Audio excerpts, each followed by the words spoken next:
Ang gagawin mo lang, Ano ba ginagawa ng mga ito dapat mga 3 to 4 minutes na ito. Lalagay mo siya sa hawakan mo nila doon dito. Lagay mo siya bala sa dulo. Tapos, pag itcha mo doon sa cameraman, tutok mo dyan. Tutok mo dyan sa cameraman. Tapos bawiin mo ulit sa'yo. Nakuha yun ang gusto ko, make action mo. Okay, makapakasalan ka ulit ni Papa Julius niyan. Nilagay sa dulo. Okay. Naka-insure ka ba, cameraman? Tapos, siya. Yun!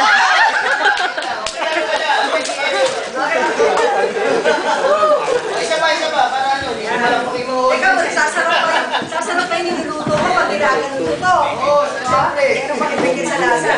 Okay, kaya ko nagdala ng pala ngayong araw para pumalak pa kayo. Kat, Karen, at Rika, ha? 1, 2, 3. Oh!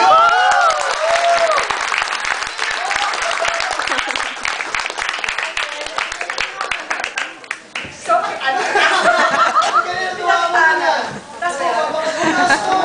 Kumbaga sa level 1 to 5, nasa 1.5. Kayo, guess ulit next week.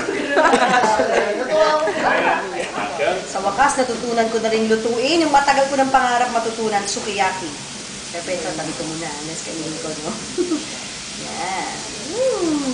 I can't believe na ano, ako yung nagluto ng gulay.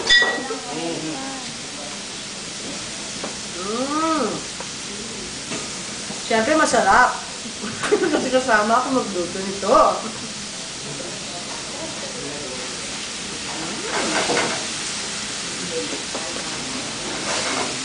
Gusto ko siya kasi hindi siya maalat. Sa mga restaurants kasi, pag sukiyaki in order mo, usually, mas nangibabaw yung salty taste kaysa yung sweet taste. Pero ito gusto ko kasi, since meron tayong sa lasa, at na, ano natin, natimpla natin lasa, mas sweet siya kaysa sa salty. Thank you. Next. Jobusin mo na.